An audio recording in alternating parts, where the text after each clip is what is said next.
And good evening, everybody. My name is Dave Westwood. I'm currently the president of the Dalhousie Faculty Association, or DFA, as you'll see on many slides and in perhaps some of the presentations this evening.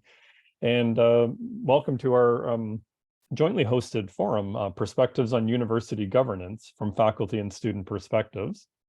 And this by way of a quick background, and I'll turn to a territorial acknowledgement in a moment.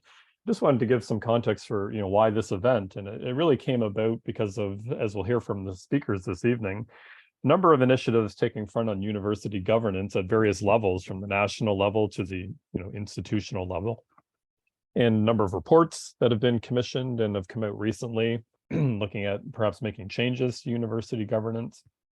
And so we thought it was a good chance really to invite faculty and students to offer some thoughts from their perspective about what they see as some of the challenges and opportunities within university governance. And so the time seemed right, and we're very fortunate to have a great panel of speakers who I'll introduce momentarily. But before I go any further, we will turn to the next slide for a territorial acknowledgement. Oh, there we go. Okay, great. So let's begin. And this evening's presentation is being hosted from Halifax, Nova Scotia. And we'll begin by acknowledging that in Halifax, at least, we are in Mi'kma'ki, the ancestral and unceded territory of the Mi'kmaq people.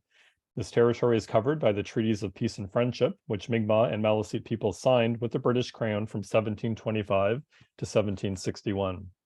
The treaties did not deal with the surrender of lands and resources, but in fact recognized Mi'kmaq and Maliseet title and established the rules for what was to be an ongoing relationship between nations. Mi'kmaq treaty rights are constitutionally protected. Mi'kmaq people still live in Mi'kma'ki.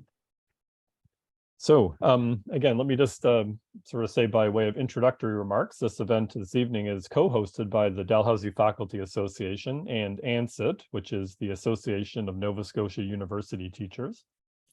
And as well, we're in partnership with the Halifax Public Libraries and their public lecture series. We're part of that program.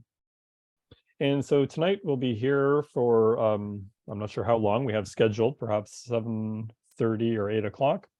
And it's organized as a panel presentation first, followed by an open discussion. And there'll be a number of speakers that we'll introduce in a few moments' time. And again, I want to thank them in advance for being willing and interested enough to come and share their thoughts with the public. So it's not just speaking to the choir, so to speak, but to anybody who's interested in governance. A little surprise to start for one of our panel presenters, Dr. Julia Wright, where we want to take a moment to acknowledge the CAUT Dedicated Service Award, which was recently awarded to Julia, Dr. Wright, for her longstanding contributions in many areas of academia, but in particular in relation to organizing and into the labor movement. And so we just wanted to recognize all of Julia's contributions, and as a recipient of the CAUT Dedicated Service Award. And Julia, as folks from Dalhousie at least will know, also served as our DFA president in 2019 through 2020. Expertly leading our association through the first few months of the COVID-19 pandemic, as I'm sure Julia needs no reminders about how challenging that was. I certainly remember. And so to help us learn, share, and move together through the pandemic, she spearheaded the establishment of what was then called the Student, Staff, and Faculty Alliance, which was a group of people from various institutions representing Nova Scotia's post-secondary education sector. And that was in response to very real concerns and threats posed by COVID-19 to our sector. And Julia has also served on our DFA bargaining team, executive committee, grievance committee, finance committee, and it says here association board committee. Is that actually accurate? I don't recall that. I don't think so. Okay, no, that's the one I've missed. We'll strike that from the record. A tireless advocate for collegial governance and academic freedom, Julia presented in many places, but also as a panelist at a CAUT Council panel's presentation on collegial governance, and participated as a speaker for CAUT's Town Hall series, COVID-19 and the Academic Job. And she's presented at the Atlantic Canada Council of Faculty Associations on governance issues. So certainly a great person to be speaking here this evening, as she will in due course. So congratulations, but more importantly, thank you on behalf of all of us at the DFA, but also across Canada for your contribution. So sorry to embarrass you like this in front of everyone, but you're a very deserving recipient. And thank you to the DFA for nominating you. It was very kind of you. Couldn't think of a better person. Anyway, okay, so let me turn now. We'll introduce each of the speakers ahead of their presentations as a group, and then we'll invite them to give their presentations in order, one after each other. And if folks are comfortable with this, we'll just ask if you hold any questions, comments till the very end, just because many of the issues will probably come up in somebody else's presentation, and there'll be lots of time for discussion when everybody's finished. So I'll move through the speaker bios. So up first will be Dr. Robin Whitaker, who is currently Vice President of the Canadian Association of University Teachers, or CAUT, as we often abbreviate it. And she's also co-chair of the CAUT Governance Committee and sits as a member at large, bracket East, on the National Executive Board of the National Union of CAUT, also known as NUCAUT for CAUT folks among us. And Robin teaches anthropology at Memorial University, where she has served as a senator. And she was also president of MUNFA, the Memorial Faculty Union, from 2017 through 2019. So welcome and thank you, Robin, for being here. The next presenter after Robin will be Dr. Diane Pesito, who is Associate Professor of English at Mount St. Vincent University. And she has served as on the MSVU Faculty Association in numerous capacities, including president, member at large on the executive, chair of the Constitution Review Committee, and member of the 2018 bargaining team, as well as founding and chairing the Equity Action Committee. In addition, Diane has served on MSVU's Senate and Board of Governors and on the executive of ANSIT, which is our provincial organization. Diane is currently serving as past president of the MSVU Faculty Association and as a member of the bargaining team. And Diane's currently on sabbatical, so thank you very much for interrupting that to be with us this evening. After Diane will be Julia, so already introduced. Dr. Julia Wright is George Munro Chair of Literature and Rhetoric at Dalhousie University, so in the Department of English. And she has been president of the DFA and the Academy of the Arts and Humanities in the Royal Society of Canada. And as a member of the RSC's Task Force on COVID-19, she has chaired work on several policy briefings, including investing in a better future, higher education, and post-COVID Canada. Usually, however, she works on poetry, fiction, and nationalism around 1800. So in her day job, as we say in the union business. Okay, and thank you again, Julia. Okay, and we're also very grateful and thankful to our two student speakers this evening, who are both connected to the Dalhousie Student Union. And so Aparna Mohan is the current president of the DSU, and an industrial engineering co-op student in her final year of study at Dalhousie. And I just learned that she's taking a class with a good friend and colleague of mine, so that was a nice connection I didn't know about her before. So as DSU president, Aparna oversees the day-to-day operations of the union and leads the strategic direction of its advocacy, policy, and operational developments. Aparna also serves as the chief spokesperson for over 20,000 students at Dalhousie University, to the university itself, to the media, and to government. So a huge responsibility. It's always impressive to see students responsible for such a large group of diverse individuals. And Aparna has served within Dalhousie's senior decision-making bodies, and I know she's on the Senate as well as the Board of Governors. So welcome, Aparna, and thank you for taking time out of what can only be seen as a very busy schedule this evening. And sort of joining Aparna on the student portfolio is Sydney Kiyamo, who's also here. And she's currently the Vice President, Academic and External of the Dalhousie Student Union, and a Psychology and Health Science student in her final year of study here at Dal. As VP Academic and External, Sydney is responsible for the DSU's advocacy and campaigns on academic and student issues, including tuition fees, a perennial favorite, student debt, academic integrity, and equity issues. Sydney sits on the Dalhousie Senate, represents students on various university committees, and through government lobbying. Sydney has also served within Dalhousie's senior decision-making bodies, and I'm sure we'll hear a little bit about that this evening if I was to guess. So thank you both again, Aparna and Sydney, for being here. Okay, now, before we move into the presentations, I promise I'm about to stop talking very soon. I'll just invite Dr. Scott Stewart, who's the current president of ANSIT, just for some welcoming remarks. Thank you very much, David. Yes, as David said, I'm president of ANSIT, and ANSIT is the provincial body of local faculty associations, and we represent about 1,400 academic staff at 8 of Nova Scotia's 10 universities. Just before hearing from people who know more about governance than I do, I'll just give you a quick update on an ongoing case at the university where I work, Cape Breton University, where our former president of the union and former board member has just been going through a judicial review of a dispute that he's had with the board. The dispute, to put it very succinctly, had to do with a new board practice where they would ask first, they requested first and then later demanded that students and faculty leave the board meeting for a period of time while the external board members talked personally and privately with the president. They conducted business during that time, including at one point giving a substantial raise to the president. And Calvin Howley, our former president, objected to this, and it was eventually sent to the ethics board of the Board of Governors, and they determined that the Board of Governors was in their right to exclude the students and faculty because they were in a conflict of interest.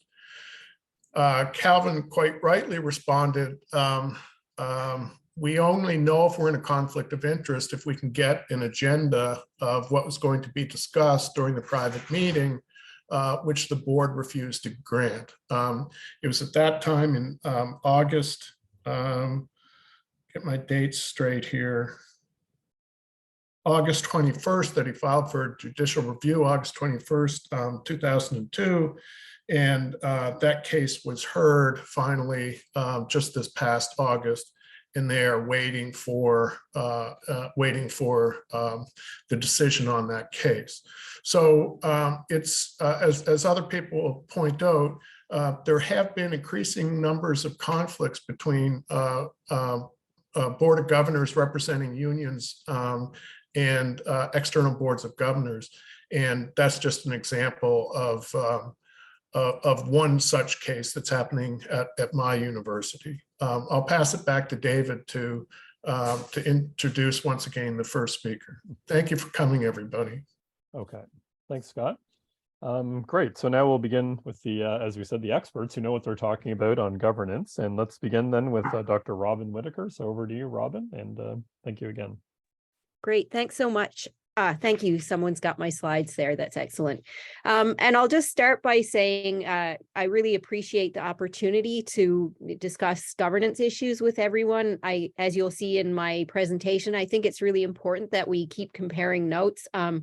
I'm a bit shocked to hear Scott's shocked, but unfortunately not surprised to hear that little illustrative example. And I was asked to focus on national issues for this presentation, but I will say there are plenty of things going on at Memorial University where I am. We're actually taking a strike vote tomorrow. And one of the issues on the bargaining table is several proposals from the union to strengthen collegial governance at Memorial, and our administration side has not moved on those proposals, despite the fact that they cost nothing and arguably would improve the university for everyone.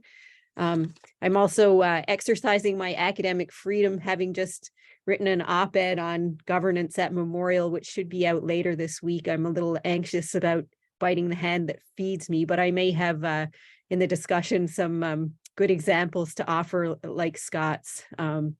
We have the distinction of being ranked lowest on board governance, at least by the CAUT among Canadian universities. So we're number, whatever that is, the last. But anyway, I'll turn to my my presentation for tonight, which focuses more on the bigger picture across the country.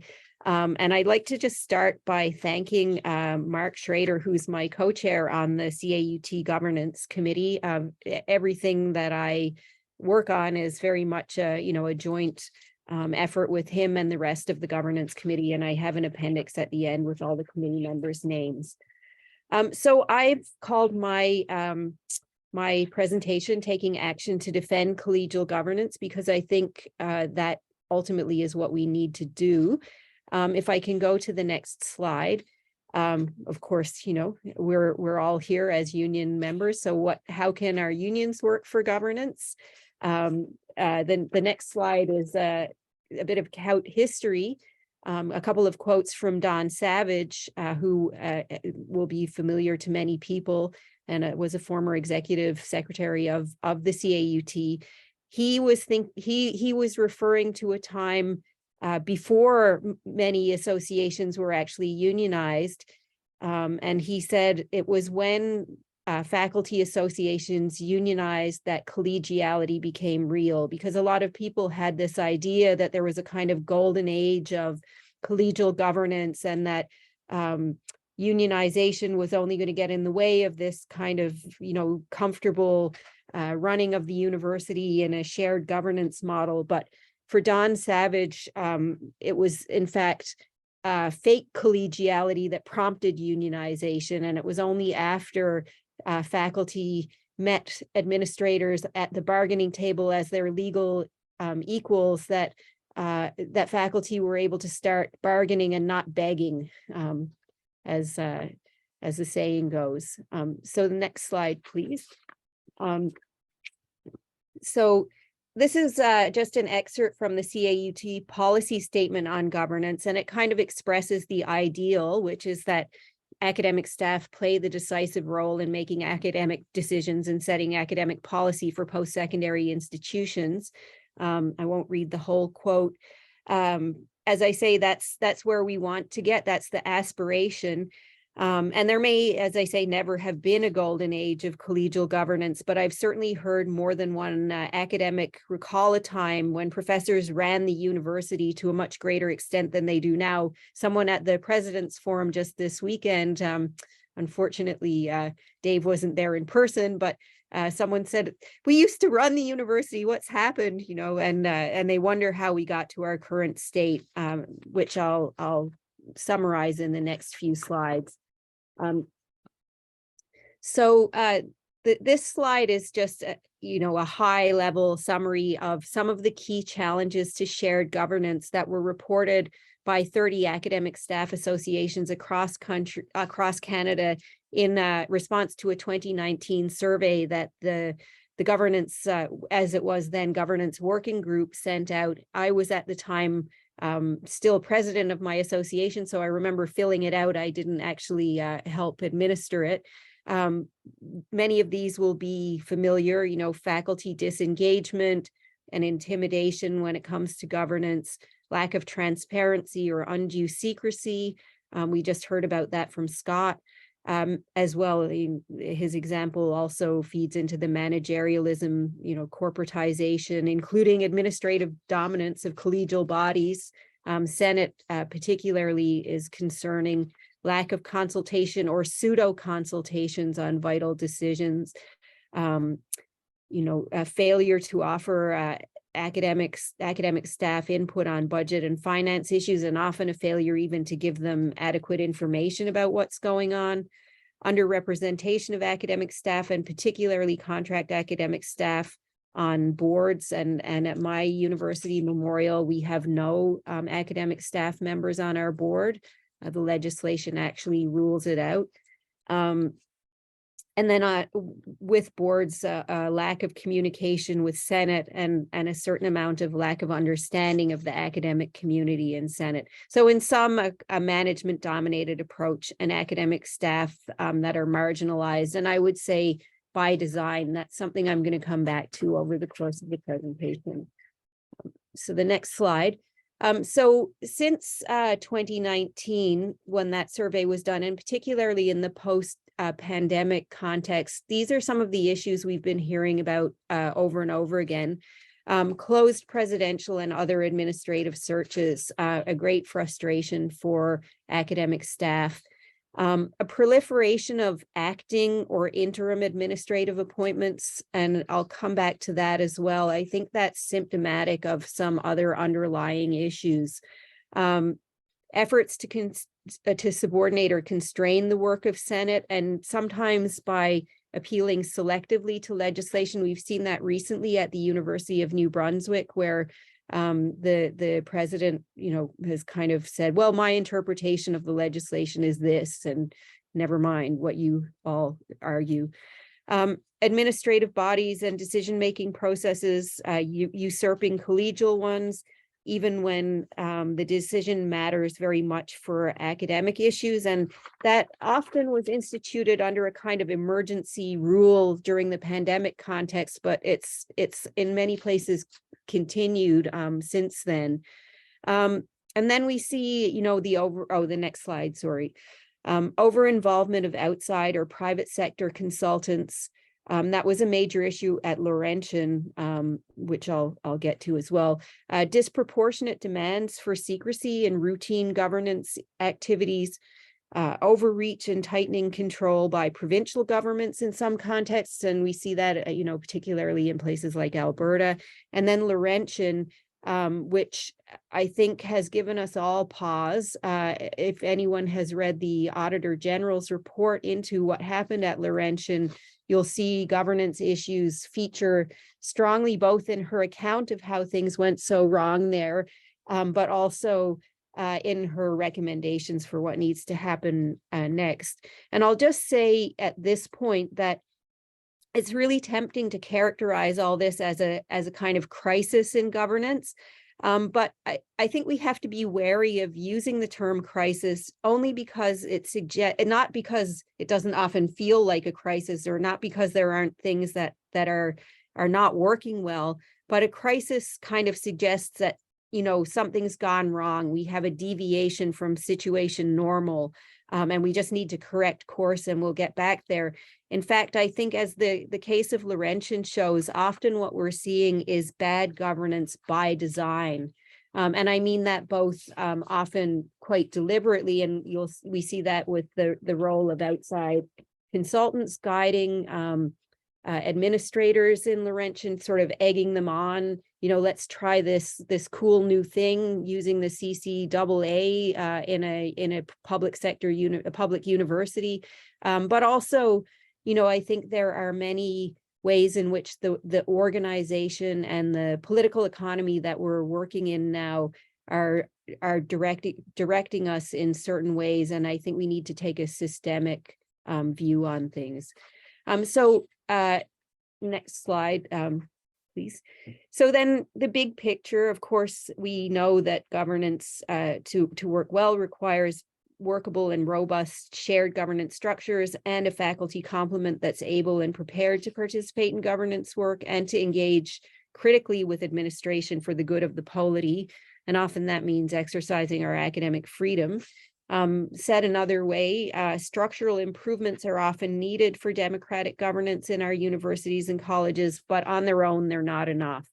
We need academic staff that are prepared and supported, and we need enough of us to do the work.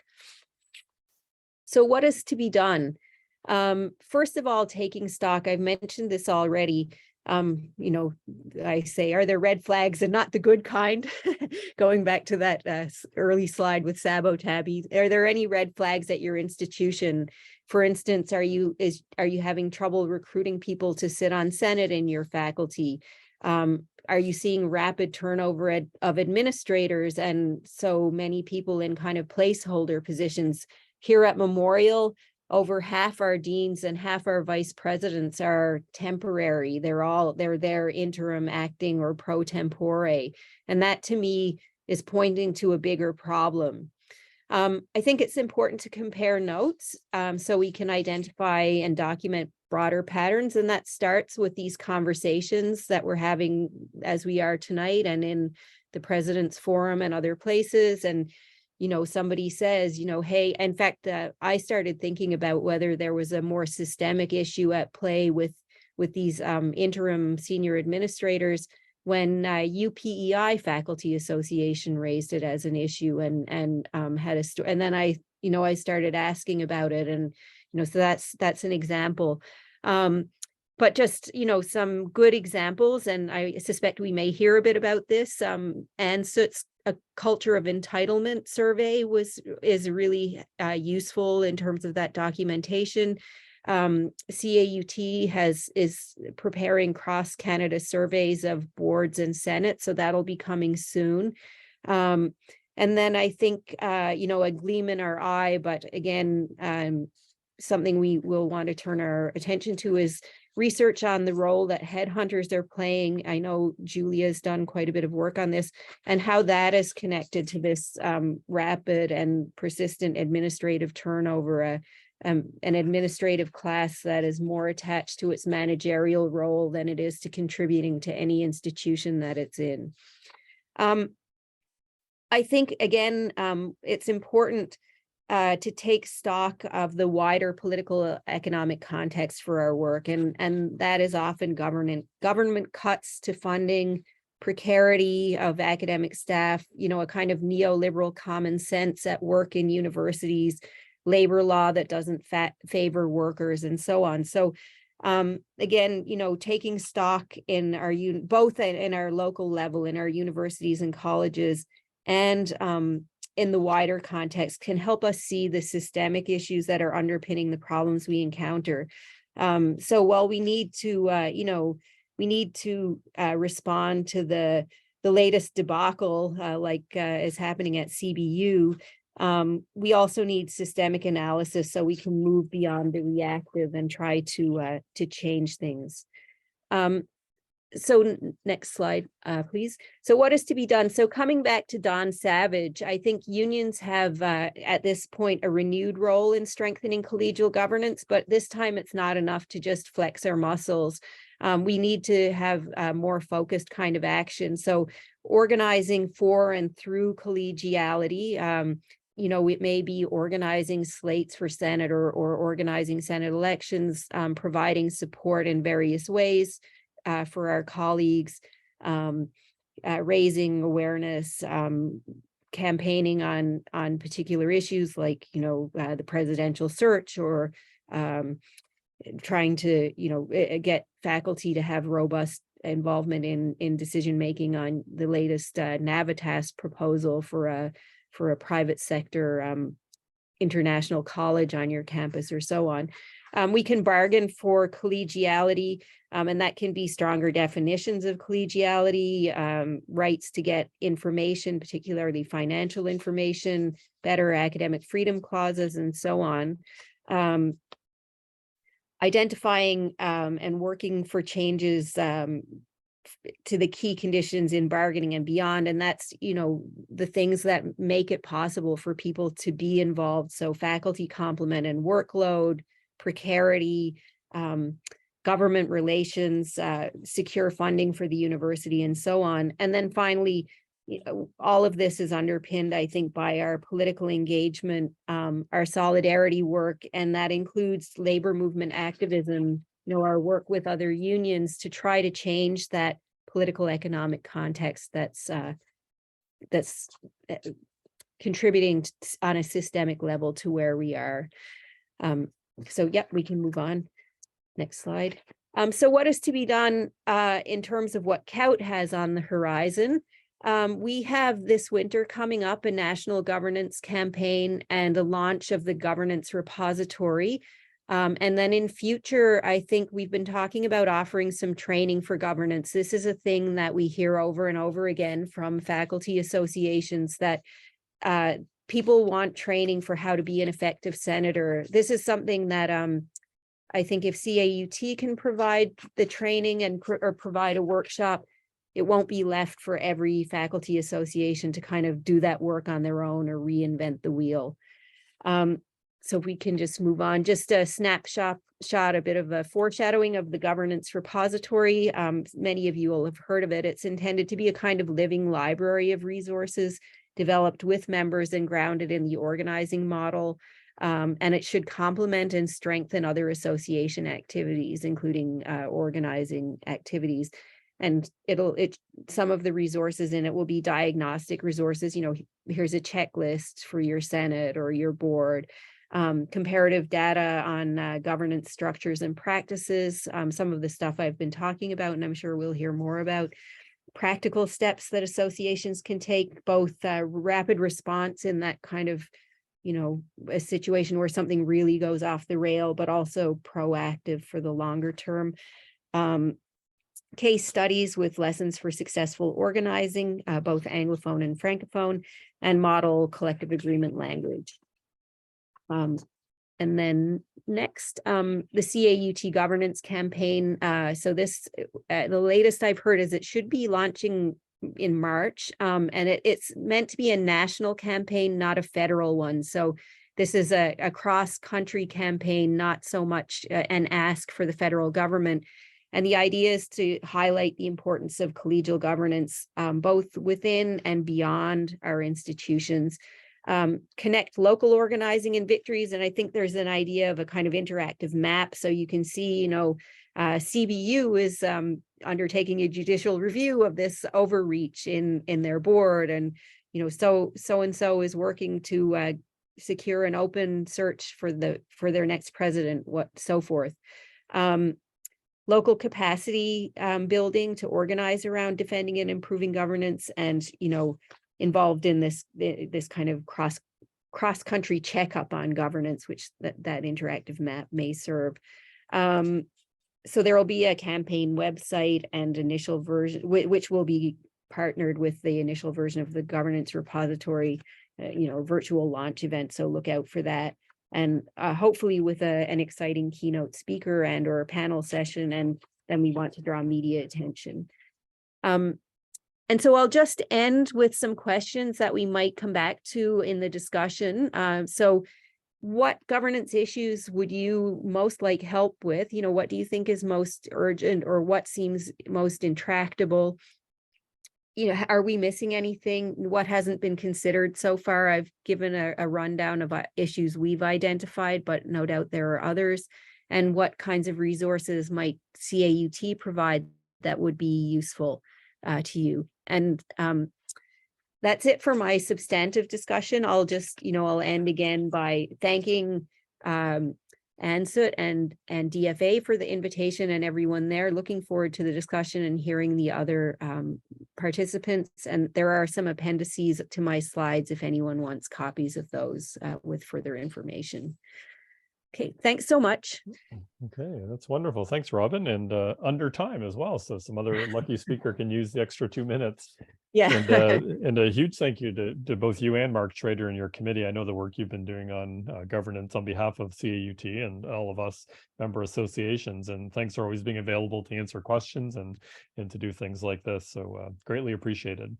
Okay, thanks. Okay, and yes, there will be circling back for discussion a bit later. Okay, so moving on to our next panel presenter, I believe, Diane, you're up next, if I'm not mistaken. So I'll just turn the mic and video over to you. Okay, thanks, Dave. Hopefully everyone can hear me. I don't have any slides. So first, I'd just like to acknowledge that Mount St. Vincent University, where I do my work, is located in Kjipuktuk, part of Mi'kma'ki, the ancestral and unceded territory of the Mi'kmaq. I also want to recognize the African Nova Scotian community, which has been in this territory for over 400 years and has, like the Mi'kmaq, faced forced displacement and continued inequities. My contribution to this panel this evening will focus mainly on faculty perspectives, including my own, on serving as governors on boards. I was invited to discuss ANSUT's recent report on board structures at Nova Scotia universities. Before I do that, I'd like to begin with a personal anecdote. I've been at the Mount as a faculty member in the English department since the summer of 2015. I love my role as a teacher and researcher at this small feminist institution. But in the last 8 years, I've also recognized that I am a privileged member of the academy and need to do more.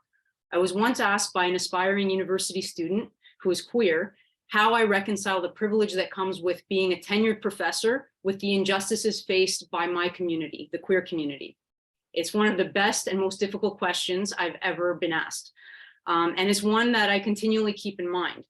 The answer for me is that I must recognize the responsibility that comes with this privilege, the responsibility not only to my community, but also to all those individuals and communities that struggle for social justice. So in addition to teaching and research, I have a duty to the wider academy to help make it the best version of itself, both at my institution and beyond. One way to do this is to participate actively in the collegial governance that grounds our universities, many of which have a bicameral structure, that is boards of governors and senates. I have served on both the Mounts Senate and its board, and both experiences were illuminating and offered me a chance to grow. However, the latter experience was also the one that took the greatest toll on me in my academic career thus far. I began my term on each branch of our bicameral governance system, feeling the weight of responsibilities of serving at such a high institutional level, knowing that the decisions we made as a governing body would have potentially far-reaching and long-lasting implications. After all, we are talking about a unique entity, the university, in which full-time faculty enact the intellectual mission of higher education, spending much of their academic careers at this one place, and in which the student body become educated in various fields of study and gain experiences that will have a lasting impact on their lives. Senate was a venue where I truly felt part of the collegial decision-making process for academic matters. We delved into difficult and important issues, debated vigorously, and decided key academic outcomes. While I didn't agree with every motion passed, I did feel that there was an opportunity to voice my perspective. I believed serving on the board would yield a similar experience, but unfortunately for me, it did not. Even at the committee level, it felt that decisions were all but a done deal and already taken by the board exec or by a few in the know, leaving both committee meetings and larger board meetings without the possibility of much actual intervention, especially on the most substantive of matters. My time with the board helped me see other aspects of university governance, as well as learn from the representatives of other constituencies, both internal and external. But it left me deeply disappointed, frustrated, and simply spent. It has also left me with some big questions. How can we get to a place where all governors, whatever their constituency, feel well-informed and well-equipped to participate and listen and feel heard? I don't pretend to have the answers to these questions, but I do hope that the faculty perspective I can offer this evening helps the conversation move forward. So this leads me to the reason I'm on this panel. This section of my talk is about the making of ANSUT's recent report on Board of Governors structures at Nova Scotia universities, a comparative report examining key aspects of this governing body. During my time as MSBU Faculty Association President from the summer of 2020 to the summer of 2022, in addition to serving on the Mount Senate and board, I also served on the ANSUT executive and on ANSUT council, which allowed me to connect with colleagues around the province. A recurring theme at ANSUT meetings was the difficulties faculty and student governors were facing with their respective boards, some of the same difficulties that I myself was facing. I'll name some significant ones that were raised because I think it explains the seriousness of the problem that exists at this level, especially for two key constituencies. I say key because the purpose of a university, the reason it exists, is for the scholarly endeavor, for experts to teach and research, and for students to learn and benefit from the area of expertise of their professors. These two groups bear the brunt of governance decision, which sometimes have a long-term impact. It makes sense then that senates and boards make senators and governors from these constituencies feel welcome and heard. Some of you here tonight are administrators or external board members, and you may have an alternate point of view. I relay the following items not to reify an us-them dynamic, but to offer some insight into what faculty and student governors can face while serving on boards, in the hopes that this understanding can help lead to productive change so that we can better work together for the good of the institutions we all serve. In their time serving on boards, faculty and student governors had experienced the following. This is what I'd encountered in my days with ANSUT. So, and also personally. So feeling intimidated sometimes by senior board and administration members, being forced to sign blanket confidentiality agreements, despite a lack of clear parameters about what matters constitute appropriate confidentiality for a university board, being forced to sign a code of conduct, despite their previous and ongoing relationship with the university and already established codes of conduct, being told that positive stories are the only kinds of contributions that are welcome at the expense of constituency perspectives, which are sometimes ignored or undermined, being asked to leave certain portions of board meetings without being told what is to be discussed in their absence, as we heard at CBU, Being told that faculty and students with current roles in their unions are in a conflict of interest in serving on boards, despite the fact that their security with the university is not at the mercy of the board, unlike university presidents and VPs who are not perceived to be in a conflict. Being told to take off so-called constituency hats at board meetings to become simply a neutral governor, despite the fact that others are not held to the same standard. For example, senior admin and members that fulfill an EDIA component who are implicitly and explicitly encouraged to keep their hats on. Being told that active representation of constituencies precludes being able to have the best interest of the university in mind, despite the representational nature of boards being demarcated clearly in university acts or charters, and despite the fact that the existence of universities essentially depends on the work of faculty and students, and so their best interests can indeed align with the best interests of the institution. Being invited to governor orientation sessions or given governance handbooks that promote the exclusion of presidents of the faculty association or student union from boards, which creates an antagonistic and unwelcoming and even hostile environment for those governors to do their work. And despite the fact that university acts and charters do not restrict who serves from those constituencies. Being told that faculty and student concerns is getting in the weeds and therefore not relevant to discussions at the board level, despite the fact that faculty and students swim in the weeds daily. So this is the perspective they can offer, which seems highly relevant for a governing body to understand before making decisions that will impact those weeds. Receiving access to documents to be voted on well past the deadline with little opportunity to really examine them. Being compelled to vote on a motion for which little notice and or no documentation has been given, and with the sense that a particular outcome is required. In addition, there are more general problems that faculty and students have experienced and seen firsthand. The way a corporate governance model is imposed on the university model, which is at its core collegial governance, which leads to the use of a corporate framework to make decisions about the academy, not realizing that in doing so, the very thing that is supposed to be upheld and protected by the board is sometimes harmed. The way some external governors can have a fundamental misconception of collegial governance, not understanding that it means that faculty participates in the running of the institution and that governors, as representatives of various constituencies, must govern together and thus participate in shared governance along with the other branch of the bicameral system, Senate. The way that an understanding of the board's fiduciary responsibility tends to be reduced to a financial responsibility, rather than understanding the board's oversight over the finances as part of a holistic trust to keep the health of the university, including its people and its mission, front and center, versus just its profit margins. After all, every monetary decision has an indelible impact on faculty, students, and staff, and thus on the academic life of the university. Finally, the way that many of our institutions have seen a revolving door of senior administrators, as well as staff members and even faculty, but without acknowledgement from the board that this is a serious problem for the institution to address, rather than just a sign of the job market.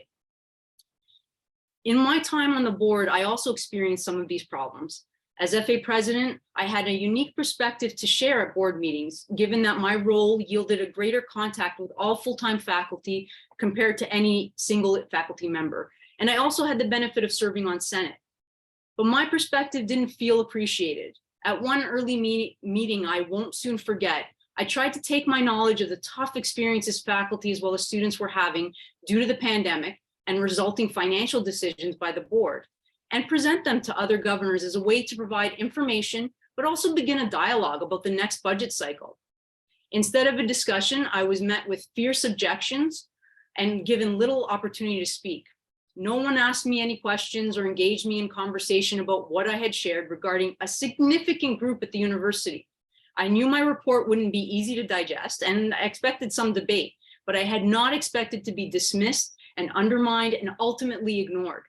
This reaction suggested to me that the board's priority was to show the appearance of smooth waters at all costs and to protect the senior administration at the time, despite the impact such an approach was having on the so-called weeds, leading to very poor morale.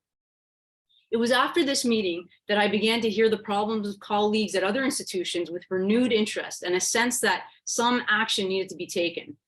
Given the conflicts many faculty and student governors faced, ANSUT authorized at the start of 2021 a joint initiative and collaboration with the Nova Scotia division of the Canadian Federation of Students, CFS, for the purpose of informing and empowering faculty and students who serve on boards of governors, and I was appointed the chair of that committee.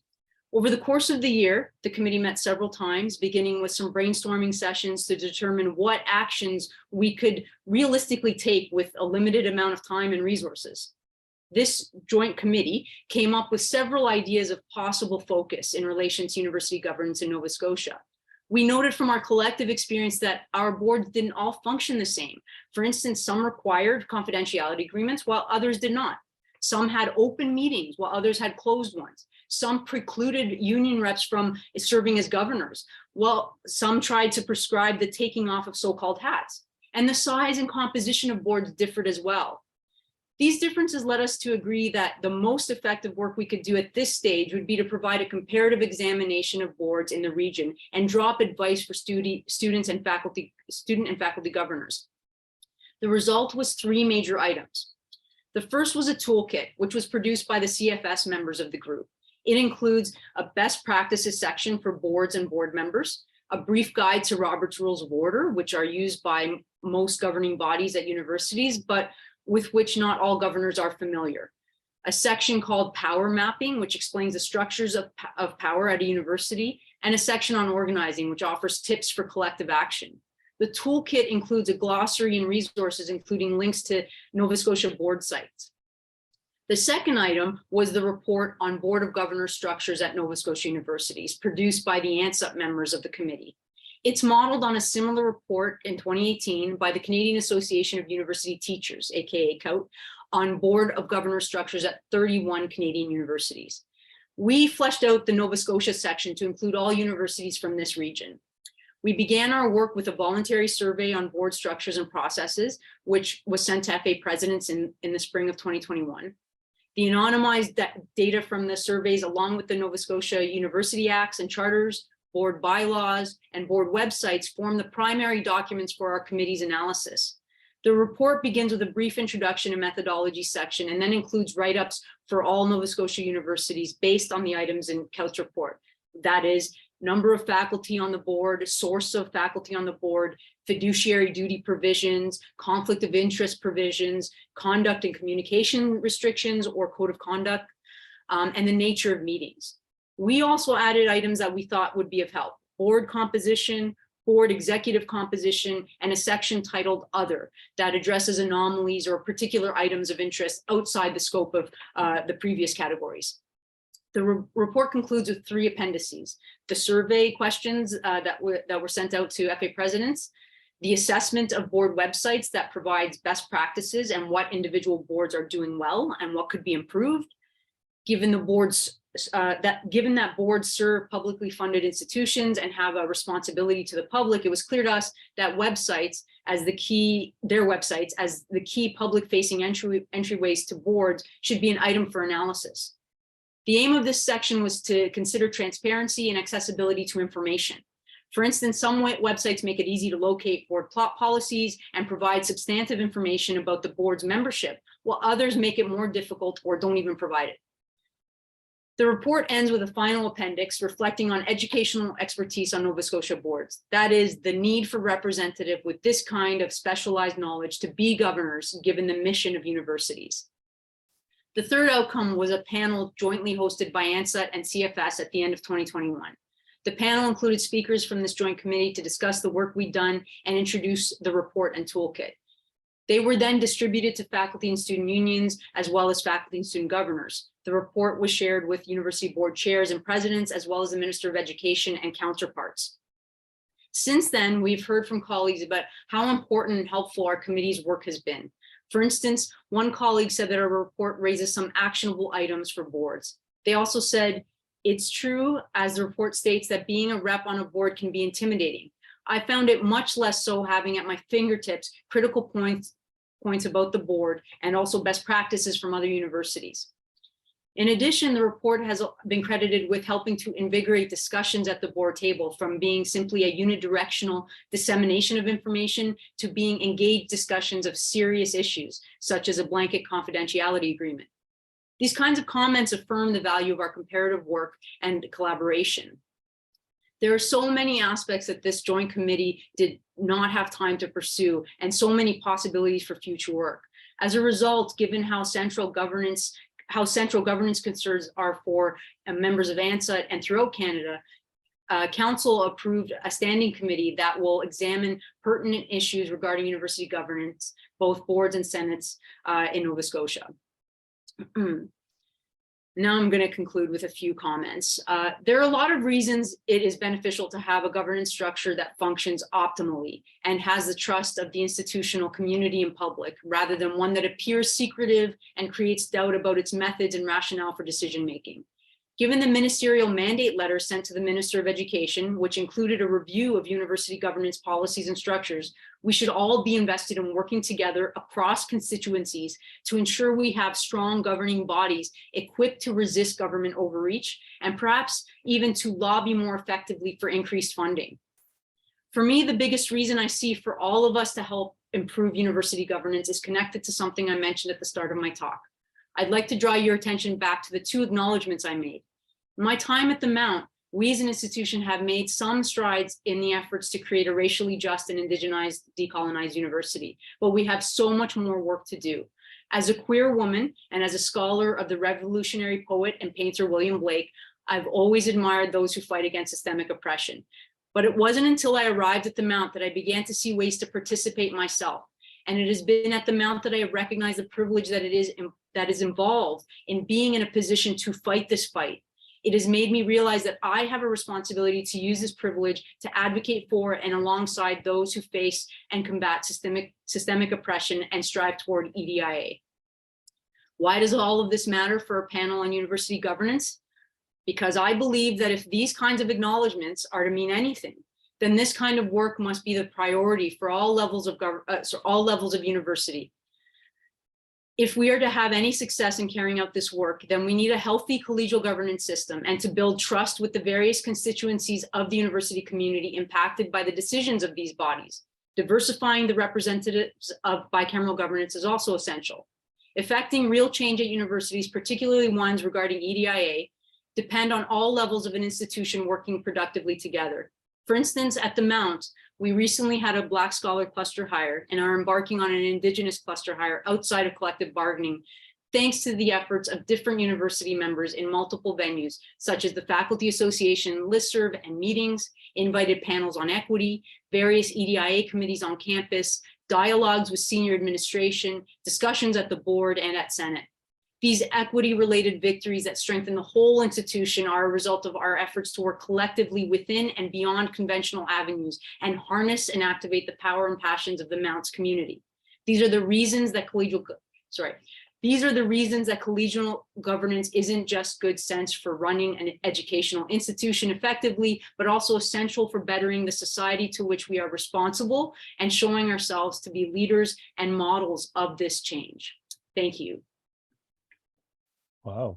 Thanks, Diane. That was a fantastic presentation. Thanks so much, both for your words this evening, which were so eloquent and articulate, but also for all your leadership and work in speaking truth about these issues. The ANZUT report is a wonderful document.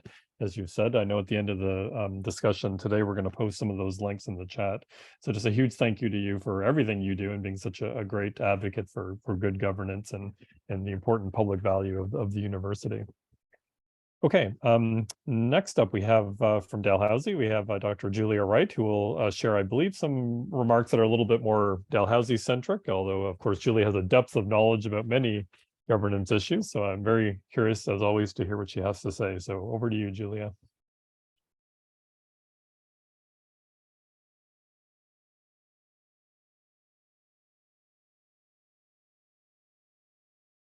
Okay, can people hear me and see my slides? Excellent. First of all, thanks to the DFA and ANZUT for organizing such an interesting panel and the Halifax Libraries for its continuing contributions to a vibrant public square. And I'd like to add my thanks to my fellow presenters, not only for their great presentations tonight, but also for all of their work in this sphere. Before I begin with my remarks, I'm going to begin with a caveat. I'm not a lawyer. I'm speaking here as somebody who's published peer-reviewed work on university governance, as well as served as an associate dean, president of the Faculty Association, and a member of 2 university senates and 3 national not-for-profit boards. I've been in board training sessions, seen consultant reports on board matters, including governance, served on a subcommittee to revise board bylaws, and so on. I want to review 3 governance models briefly tonight, and then go through some of the problems with the recent consultant's review of Dalhousie governance, particularly the ways that a not-for-profit governance model steers that review and causes confusion in it. And I think this accounts for some of what Robin and Diane have been talking about. And then I'll wrap up with my own recommendation for strengthening university governance. We generally talk about collegial governance as the means by which faculty have a major role in academic decision-making. But it also guides who teaches what enrollment cap should be in place, asking the library to buy a book, brainstorming about what would support research in our units. These and hundreds of other decisions and conversations are all part of collegial governance. Expertise sustained through research, distributed through teaching, and protected through self-governance was put at the center of the university by the Humboldt model 200 years ago. In Canada, collegial governance is protected by collective agreements, as we just heard, is Article 9 in the DFAs. The consultant's review was commissioned by the Dalhousie Board of Governors, and it doesn't mention collegial governance even once. It uses vaguer terms in passing, such as faculty governance, but it steers clear of collegial governance and its critical role in the functioning and credibility of a university. It also never cites directly the actual legislation governing Dalhousie, relying instead on outdated documents, such as the 2005 summary and unofficial consolidation put together by our legal department. So its list of Dalhousie statutes in its appendix only goes up to 1996. Thanks to the help of Dalhousie archives, I'm going to cite the actual statutes tonight. The ruling assumption of the consultant's review is that Dalhousie governance is bicameral and needs to be more rigorously bicameral, but that more rigorous bicameralism is integrated, that is under the control of one chamber, the board. So not really bicameralism then. In government bicameralism, either chamber can initiate legislation and they have broadly the same responsibilities. But it's a longstanding principle entrenched in university acts across Canada, as well as key statements on university governance back to the 1960s, that university boards get final say only on financial matters and are only involved in academic matters with significant financial implications, like, say, creating a new faculty. Senate is typically the top level chamber for any academic decision without significant financial implications. The not-for-profit and corporate board model, the third one I'll mention briefly, is one that many of our board members and the consultants they love to hire are trained in. It centers power in the president and board chair. It is almost entirely focused on financial responsibility and has been pushing our boards for a while. And certainly that is the clear direction of this external review. By way of illustration, here's a rough sketch of bicameral versus not-for-profit governance. The consultant's review of Dalhousie University governance has a defined scope that focuses entirely on the board and the Senate, such as, quote, ensuring there's appropriate division of responsibilities between the board and the Senate. Excluded from their review was, quote, the bicameral foundation of governance at Dalhousie, the composition of the board or Senate, faculty governance, or administrative structure and management. They don't actually stay within the scope, with recommendations on eligibility to serve on Senate and more. Recommendation 2.6 suggests, quote, replace the statement that faculties are committees of Senate with a statement that faculties are accountable to Senate. This is exactly faculty governance, but I'm more surprised by what they left out. Here's a bit of an elaboration on an organizational chart I did for the DFA a few years ago. I drafted it in part to highlight the growth of the administrative branch and the limits of collegial governance because of it. I often say that universities seem to have gotten into the business of running a hotel service. So food services, residences, and so on become really key. The consultant's scope here seems to avoid maybe 80% of the board's job, such as overseeing senior management, building and other capital projects, and managing collective agreements through human resources. Shouldn't a review of the Senate board relationship ask a few questions about that 80%? For instance, should Senate be more involved in assessing building priorities?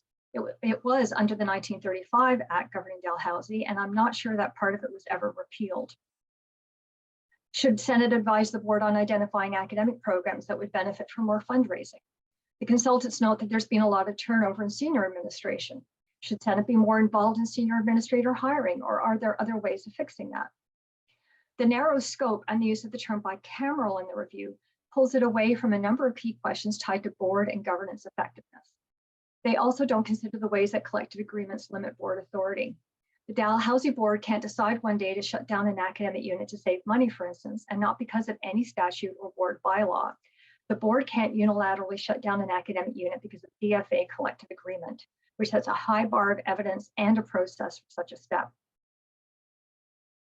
The consultants, however, assume that the board has total authority by extrapolating from very slight statutory precedent.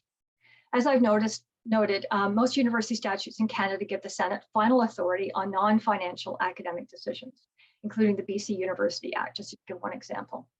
In 1820 to 21, Dalhousie Senate was also given final authority. But in 1863, the province changed it to the internal regulation of the said college shall be committed to the Senatus Academicus, formed by the respective chairs or professorships thereof, subject in all cases to the approval of the governors. They also repealed all previous statutes except for a funding-related act in 1824. The consultants, for some reason, say that Dalhousie is governed by legislation from 1820 to 1996. Is actually governed by legislation from 1824 to at least 2015. Anyway, again, I'm not a lawyer, but as an English major, I read committed to as giving it to the control of Senate. If you look at legal language in the 19th century, somebody is committed to a prison authority, for instance, if they're going to be in prison, they're put under the control of the prison. Subject to the approval just means that the board has power comparable to royal assent to legislation. But the consultants change committed to delegated without any citation to back this up. They refer vaguely to the 1820 to 21 Act, even though it was repealed in 1863. And for what it's worth, I can't find the word delegated in that act. By changing committed to delegated, the consultants imply that the board delegates responsibility for academic decision-making to Senate and reinforce their position that the board rules the university in its entirety. I would want a lawyer who's read the actual statutes to look at the statutory legitimacy of that position. What this view does operationally in the document is slide the Dalhousie board closer to the not-for-profit board model. If you squint at the 1863 statute and read approve as power to dictate. Not-for-profit boards actually are the top oversight body for their organizations. The president or CEO answers to the board. The board reviews financial statements, appoints auditors, and tells the president or equivalent what to do. They can hire or fire that person, as well as set salary, bonuses, and so on. Here's a list of not-for-profit responsibilities under federal legislation. There's also provincial legislation, but I'll focus on the federal. This legislation gives them power over governance, including bylaws and appointing officers, and most of the rest is about financial accountability. But the final point here makes their authority almost limitless: transact any other business. The review pushes this generally by arguing for the university to adopt a new set of bylaws. The consultants repeatedly propose extending a board mechanism, bylaws, to the university as a whole, in effect introducing a layer between Dalhousie and its statutes. The statutes define the relationship between the board and Senate. So as I note here, the bicamerals and bylaws they propose in detail cover matters outlined in the statutes, including establishing Senate's role in the internal regulation of the university, requiring regular joint meetings of board and Senate, which was defined in the 1935 Act, and so on. So this seems at best redundant. The statutes already set these out. But at worst, it brings the internal regulation of Dalhousie out of Senate, subject to the approval of the board, and into bicameralism bylaws, which seems to have a kind of free-floating status created by the university, but seems to be under the control of the board by assumption. I don't know how we square that with the statutes or Canadian norms. We're in effect seeing the internal regulation of Dalhousie being shifted to a new layer of governance that is at odds with the statutes. But if the recommendations in this review were all accepted, and there are a lot of them, board members would have to quit their day jobs and hire assistants to just manage the reporting that it requires, let alone drafting all the new text, policy for this, new bylaws for that, new terms of reference for the other, on and on and on. For that, presumably, they'd also need the services of a fleet of governance consultants. but I doubt they are seriously proposing that the board have comprehensive oversight over university governance as recommendation 1 insists. The real target here just seems to be Senate. The rest is just pulled along in the wake of an underappreciation for the daily operations of the university. Take recommendation 5.1, for instance. It pulls the chair of Senate tightly into the board's orbit and makes that chair a fiduciary and officer who is accountable to the board. The terms officer and fiduciary are not commonly used in university statutes, and they're not in the unofficial consolidation used by the consultants or any Dalhousie statutes I've read, and I think I've actually read them all now. The board's bylaws define officers of the board, but not officers of the university. There's a constant slippage between the board and the university in this document. Moreover, I'd suggest that this is inherently conflict-ridden. How can a Senate chair be a fiduciary accountable to the board and responsible to Senate for supporting academic standards, free of those kinds of financial concerns? Moreover, recommendation 11.2, also given here, applies the board principle of a skills matrix to all senators, ignoring the fact that many of them are elected through independent faculty and student processes. I don't think they actually mean all senators either. Otherwise, they'd be proposing that deans and vice presidents also have to meet the skills test to serve on Senate. They really didn't think through some of these details. The consultants go even further in gatekeeping. They get in a bit of a lather about DSU leadership being in a conflict of interest, leading to recommendation 11.4, also given here, which throws the DFA in for good measure in making leaders of the DSU and DFA precluded from serving on board or Senate. Leaders is such a baggy term. Do past presidents count? Members of executives? This may have roots in Memorial's governance review a few years ago, which seems to be taken down off the website. But the consultants don't cite any board conflict of interest policy that's being violated. They simply assert this. All of this ignores the role of the university board to include different community interests in the oversight of a public institution. The Dalhousie board currently has nominees from the government, from alumni, from faculty, and from students. Under the 1935 Act, these nominees to the board were glossed as representatives, and other acts use the term represent. There's a longer history in the legislation of requiring the board to include representation from different groups, men and women alumni, and at least 2 acts, other institutions, the United Church, city government, and so on. The 1966 Duff-Berdahl report on university governance in Canada, which the consultants cite, recommended that boards have nominees from an even longer list of external organizations, including organized labor. And Duff and Berdahl explicitly dismissed concerns about conflict of interest in such a diverse board. But for all that, my main objection to the board dictating who the DSU can nominate to the board is that it seems to exceed the board's statutory authority. The legislation does not circumscribe the DSU on this point, as you can see from the 1976 statute cited in full here. Moreover, a number of the consultants' recommendations seem again likely to create conflict. They recommend, for instance, the chair of Senate be any senator with a continuing academic appointment in 5.1c, listed here as well, including deans and vice presidents. How can a dean be Senate chair when a key function of Senate is the review of faculties under the dean's management? It's all chaos, except insofar as it makes the chair of Senate the creature of the board and obliged to meet board requirements of confidentiality, solidarity, and financial priority. And that's where we need to really worry. As the recent ANSET report noted that Diane was just talking about, it's vital for Senates to be independent so that a board can't say, instruct a Senate to lower admission standards to boost enrollments. Not-for-profit models don't just make the board all-powerful over governance. They also affect priorities, including centering what's called risk management. There's a weird kind of paranoia to risk management. Dangers everywhere that might affect board liability. In other words, exercise control, or you might void your board insurance and lose your house. It's a real threat. I know somebody who nearly lost 40K because of their role on a board. I'd like to note 2 key not-for-profit board mechanisms for demonstrating due diligence that pop up in this review extensively. One is a skills matrix for gatekeeping, who gets to be involved in governance. Say someone with significant management experience or a law degree. These are standard.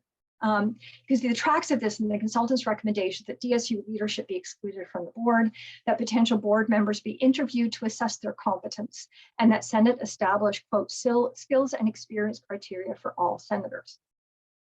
Another common board tool for protecting board members from liability is risk management, especially financial, reputational, and relationship risks. The consultant's review has the footprints of this approach all over it. Just to give you a simple metric, the word risk appears 27 times in the review. The word research appears just 18 times.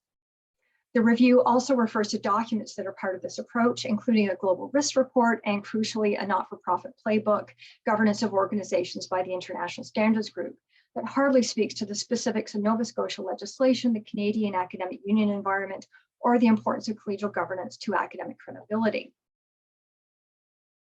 Board secrecy prevents us from knowing much about how this influences their work, but look through recent material on higher education boards, including recent publications, and you'll find references to risk management. Risk management comes with consultancy window dressing, like the heat map. Risks are put on an XY chart with one axis for level of risk and the other for the level of cost. Stuff in the lower left-hand corner is coded green, stuff in the upper right-hand corner is coded red. I can't imagine any reason for color coding such a simple chart except to further aggravate fear of risk, that you'll lose your house. And you mitigate risk by exerting control over finances, over employees, and over the board itself. So here's a risk scorecard from the University of Illinois modeled on the heat map. The University of Waterloo now has an institutional risk mitigation strategy developed by upper administrators and the board. Risk is closely allied here with strategic planning, that bugbear we've been dealing with the last 15 or so years. One higher education consultancy firm I quoted on the slide advises, enterprise risk management is the process by which higher education institutions plan for and mitigate risk to their institution that could prevent them from achieving their strategic goals and perspectives. I've been on a board, I've been through this process. This is how it works. You create a strategic plan, you imagine risk to it, and then you work on mitigating the possible risks of the strategic plan. It's entirely circular. Strategic planning and risk management are items 6 and 7 on the consultant's list of key board roles. This kind of process is not just circular, and it kind of spirals away from the actual mission of the organization, right? Because it's all about the strategic plan becoming the center rather than the mission. But it also reorients discussion away from crucial things like cost-benefit analysis. A recent message from the president of COUT suggested that that research ethics review, an important process at universities, is being corrupted by what he calls fears of reputational damage or concern projects would incur the wrath of provincial governments. Those are risk management concerns. The bigger risk, I would suggest, in an academic setting is loss of credibility. Not enough books in the library, not enough instructors in the classroom, not enough researchers advancing knowledge, failures to meet accreditation benchmarks, failures to deal with academic misconduct by students and researchers. These are all crucial to our risk. Not-for-profit governance practices have no heat map for such concerns and steer us in a completely different direction. So what can we do to push governance back in an academic direction? First, let's use proper terms and a more comprehensive vision. Dalhousie is only partly bicameral. It has overlapping jurisdictions and modes of governance, a community of power, to use that phrase from Woodrow Wilson, and responsibility rather than bicameral balance. Let me illustrate it this way. The DFA can't require anything in the Senate Constitution because close to half of the Senate is not in the DFA. No university body can direct the Dalhousie Student Union on its processes, including nominations, because it is a union, not a university body. But students at Dalhousie are variously involved in collegial governance as representatives on faculty councils and Senate, as well as the board, my department committees, and as graduate students who teach also serve on committees and so on. There is a fundamental asymmetry in university governance that serves to diversify and decenter the checks and balances. I think that's a strength, not a weakness, and the Duff-Berdahl report in 1966 pushed all universities in Canada in this direction. Instead of integrating Senate into the board, as these consultants suggest, let's re-energize the division of responsibilities. If we are to get governance reform in our Senates, let it be a reaffirmation of its founding obligation to collegial governance, including transparency, inclusion, and meaningful engagement with expertise. First Senate at Dalhousie was all the professors, all of them. I suspect that part of the reasoning behind the point noted in the review that This return to collegial governance is part of the reason behind the point noted in the review that senators wished for a return to a prior Senate constitution. It was more open, more transparent, and there's more opportunity for involvement. And I wouldn't disagree with that point, but let's go further. Let's strengthen ties between senators and their faculties. That's my recommendation 1.1 here. That's a job for faculty councils though, so I'm not going to suggest how we do that in particular. Our faculties have different council structures, as is their right under collegial governance. Let's also consider rebalancing Senate representation to ensure that senators from different faculties are on key committees. Most of Dalhousie's faculties have only 2 or fewer elected senators. That largely excludes them from committee structures. So that's my recommendation 1.2. And please, and here I'm going to echo Robin in particular, and let's do something to stop the siphoning of precious university resources, by which I mean time and money, to consultants. And I don't just mean governance reports, senior academic appointments, student retention, all of them. I am so fed up with seeing cookie cutter reports that tell senior admin what they want to hear, but have little relevance or accuracy for Dalhousie. For instance, the consultants insist in recommendation 19.7 that it is not necessary to specify the day of the week for Senate meetings, when it absolutely is necessary so we can arrange our class schedules to ensure our availability. University governance has to be grounded in the core mechanism of the modern university. Scholars defining, defending, and problem solving in the service of the academic mission based on their expertise, and that includes our knowledge of policy, statutes, and practices in our students. If we have to have consultants, let's make sure they're held to rigorous standards through the Senate.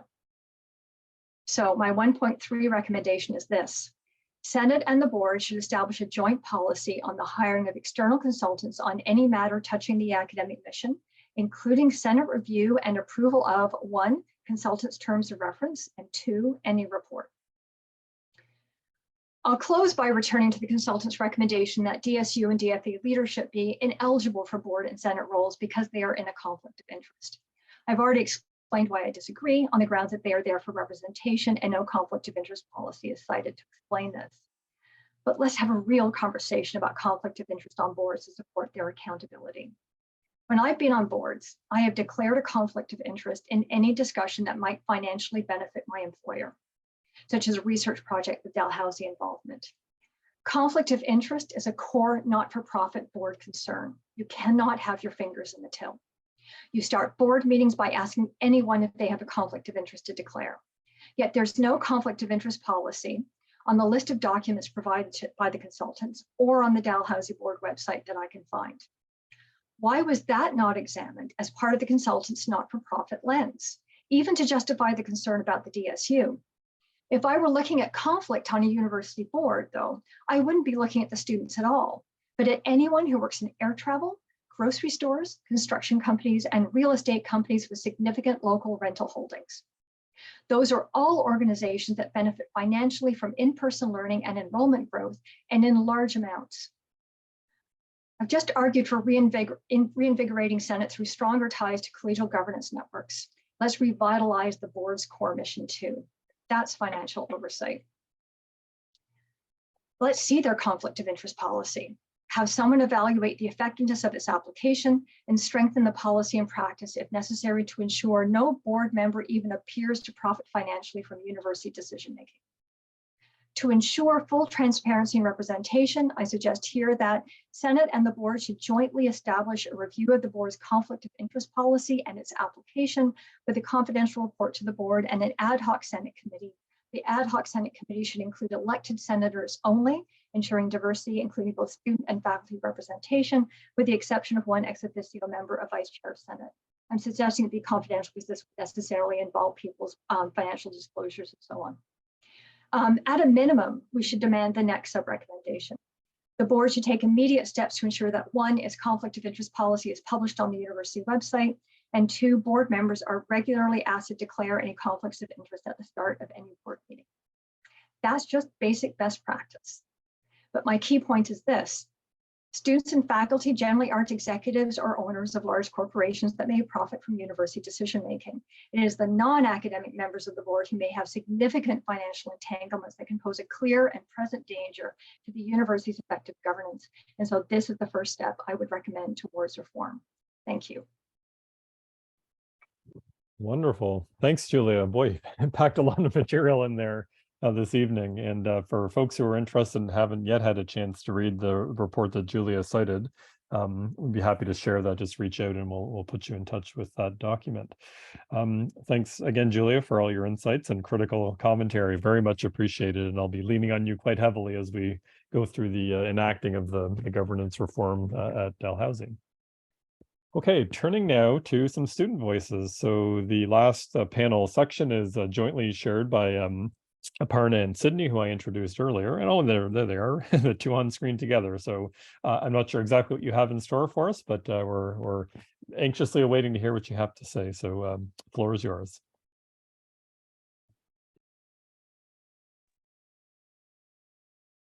Can everyone see our screens? Perfect. Okay. We'll just be speaking off of Sydney's device here and sharing our presentation off of this laptop. So to start, we don't have a particularly inspiring title here, but we hope that the rest of our presentation inspires you. We'll be talking about, university governance from a student perspective. As much as we are student leaders, I think it's very difficult for us to at any time say that this is the student experience and provide a definitive, comprehensive snapshot of what it's like. And that's why we always advocate for further consultation and hearing from as many different people as possible. My name is Aparna Mohan. I use she, her pronouns, and I'm joined by Sydney Kayamo. I'm the president of the Dalhousie Student Union, and Sydney here is the VP Academic and External.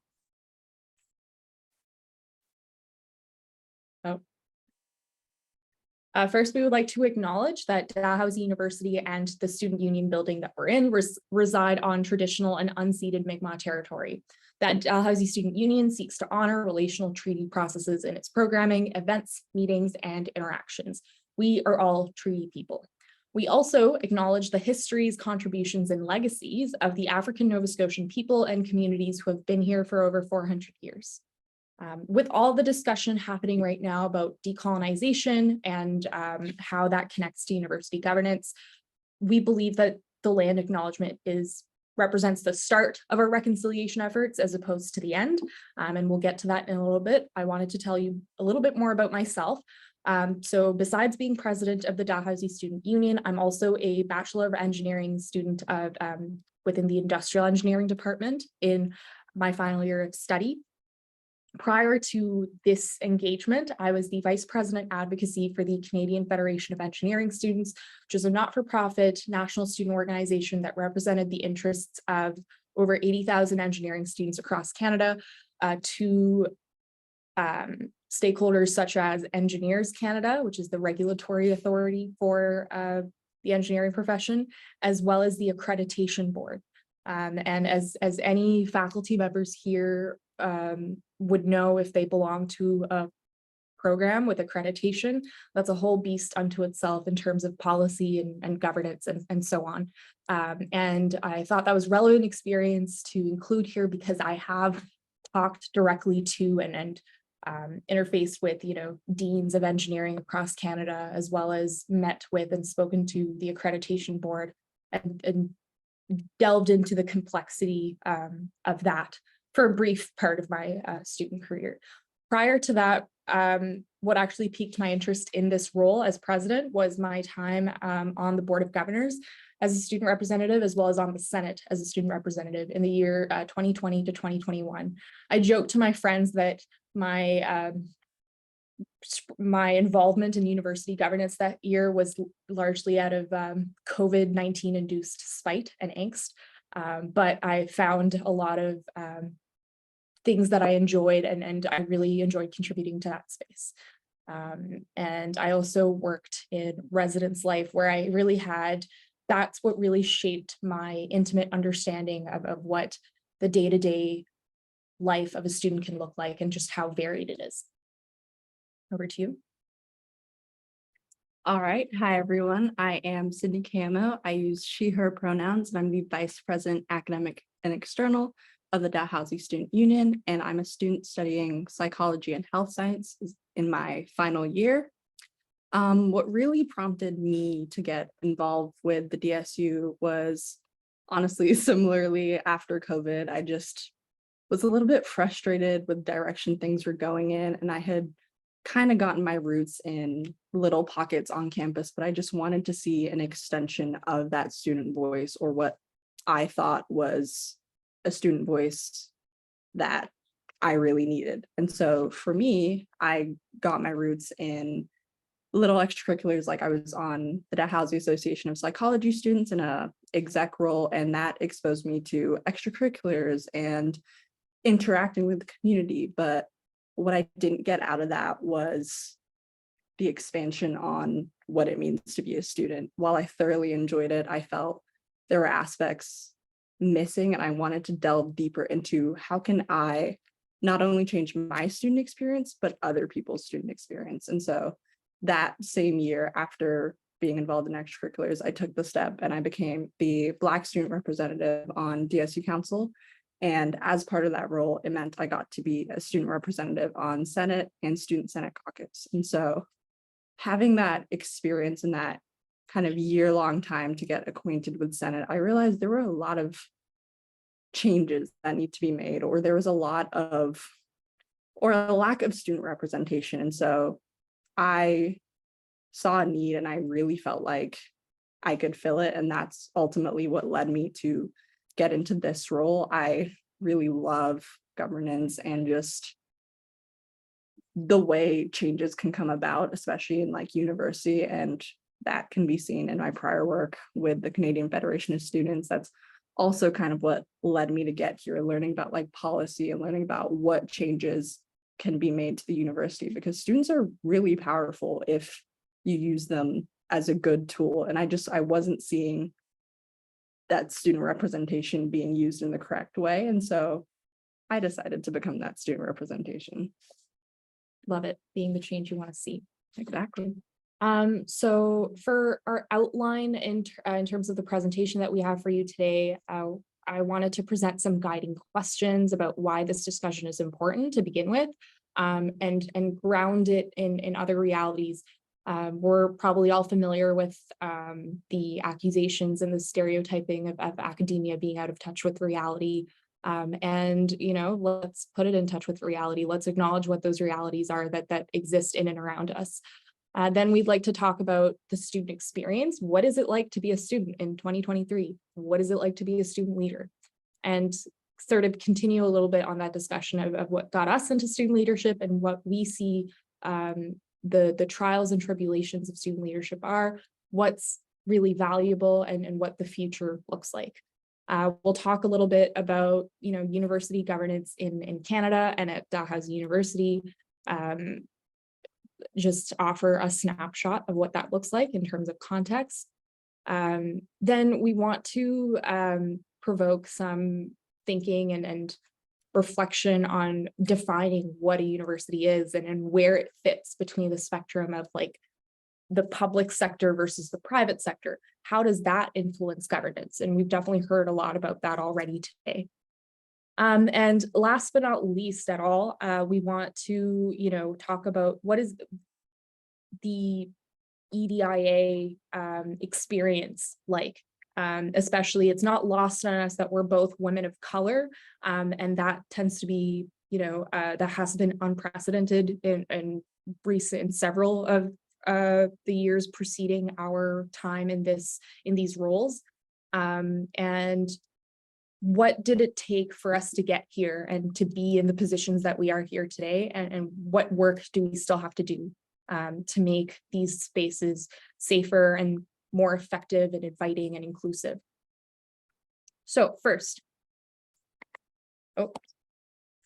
I think when we start with land acknowledgements and then we talk about governance and policies and laws and so on, I think we really need to think about the inherent assumptions. So the question I'm posing is, what are we assuming when we talk about rules, policies, and governance, and the need to adapt them to better serve students at large? We're assuming that adapting rules is worthwhile because we've agreed that those rules hold value and there are consequences for not adhering to those rules and for breaking them. And we assume that everyone will be upheld and party to those rules. But just because rules exist, it doesn't mean that they're fair. Like, who made those rules? Was everyone consulted when making the rules? Are they enforced equally for everyone, or just for some? We can't talk about governance without addressing the underlying oppressive systems that undermine accountability, not just to rules, but to the principles that the rules should uphold, which leads to the next question of, well, what is the difference between morality and legality? What's the difference between principle and policy? And is there a gap between what we can do and what we should do? That second question is a rhetorical question. The answer is usually yes. In our case, Dalhousie University is located in the ancestral and unceded territory of the Mi'kmaq. We are on stolen land by kind of any way you spin it. We're on stolen land, and it was violent force and not peaceful negotiation that enabled the transfer of land from Indigenous peoples, of what many of them know as Turtle Island and we as North America, to colonial settlers. And this is a history that we're committed to continue learning more about and challenging, because we can't talk about governing all peoples without acknowledging the original stewards of this land, whose friendship enabled Canada and Nova Scotia to exist. And as not to speak on behalf of anyone here that would be Indigenous, I think it's safe to assume that the majority of us are settlers and not Indigenous because of the privilege that it requires to be a part of a university community. The last question here is, how do our obligations to university governance and to our community here depend on whether the university is a public good or a private good? And that deals with both the kind of perception as well as the reality of what university is. So, what is it like to be a university student? We asked that question around the office, and these were some of the words that came up. And I'll read them out to you. We have the words enlightening. It is also expensive. It can be overwhelming. Oh, sorry, we have automatic lights in here, and this is a problem that we have. Oh, there we go. Also, the word that has been used, the word of the century now is unprecedented, and at this point, it just feels like everything that's going to happen in our lives is unprecedented, because one event after the other, especially since the COVID-19 pandemic, has been described as unprecedented. Unprecedented inflation, an unprecedented pandemic, an unprecedented healthcare crisis, unprecedented climate disasters. And that word doesn't necessarily need to be a negative thing, even though the news that we read often uses that in a negative and sensationalist context. We also have, incredible access to educational technology. We're also seeing so many improvements in the equity, diversity, inclusion, and accessibility of university in general. But then that also leads us into, well, people still feel that university is inaccessible, and there's sort of an inherent trade-off between the extent to which tuition continues to rise and the increasing commitments that we're making to decolonizing the university, to increasing MEDIA. What that means is that there's only a specific portion of our marginalized communities, the ones that are already economically well off, that are able to access all of this amazing work that is being done in universities. Thankfully, universities are still sites of learning and are regarded as intellectually stimulating. They're transformative, and we both can definitely speak to how much our lives have changed for the better, and how much more we feel, how much readier we feel to take on the world and the many complex and multifaceted challenges because of the experiences that we've had in university, whether that's within the lecture hall or outside of it. What are some of the experiences that you want to add to what it's like to be a university student in 2023. I know you started a bit later than I did, so more of your university time was during the pandemic. Yeah, at this point, I think 2 out of my 4 years, no, 3, the COVID pandemic actually happened during my first year of university, which was really unfortunate because that time when we're supposed to be focusing on transition and growing and like meeting friends and finally getting sort of comfortable with what academia is like and navigating what university is like that second semester of first year was kind of just taken away. And I know I have been somewhat okay bouncing back from that, but I know a lot of people are still really adjusting, and that having that interruption really changed the trajectory of their entire university career. Like for myself, COVID inspired me to participate more in extracurriculars, take more risks, get involved in research, whereas I had friends who really couldn't adjust to remote learning, or they are now having to say extend their degree or had to change degrees because what they were doing pre-COVID just turned out to not be for them, or just the adjustment was too hard. And so I would say that there's really a toss-up for students out there, and like what we're seeing now, even in cohorts that have come after my years, that it's become increasingly difficult to adjust after such a large scale disruption, especially with like second and first years. That cohort has really been impacted. And so we're seeing that for those groups, getting engagement is really low. And that's kind of a overall problem across like post-secondary. We're seeing it in the classroom, we're seeing it in extracurriculars, we're seeing it in governance. Just after COVID, engagement and people wanting to take that extra step is really at an all-time low. And it's like, how do we navigate that and move forward in a post-pandemic world while still acknowledging that these harms have been done and it's not just going to be easy moving on from that?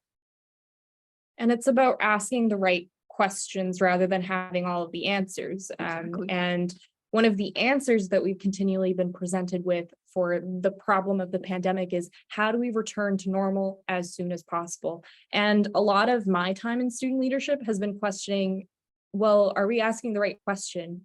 What have we learned during the pandemic?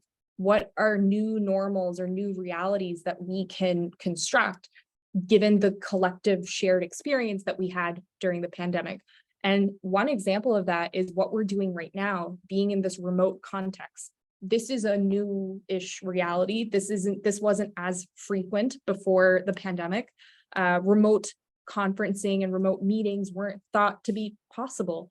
But here we are, living with that as a non or insignificant part of our reality, where we're switching between in-person and virtual formats with much more ease than we did before the pandemic. In terms of what it's like to be a student leader, so the questions that we ask are, well, why do people pursue student leadership positions? And what does it take to be the change that you want to see? I know for a lot of people that I'm very lucky and honored to work with, people pursue student leadership positions because of this incredible appetite for community building and for change, and particularly in the context of social justice. But you do always run into people who are just here to, build their resumes, to network, to get their degree and get out. And you still have to learn how to work with people like that. And you are going to run into people like that at any stage in your life and career, as I'm sure many of you have. The other part of this is, well, what does it, when you have decided that you're committed to change and you're committed to community building, what does that take? In my case, it's taken, it feels like it's taken years off my life. It means being in 10,000 committees and feeling like sometimes I'm duplicating the work that I'm doing. And it takes a lot of emotional labor and strength and passion. What has it taken for you?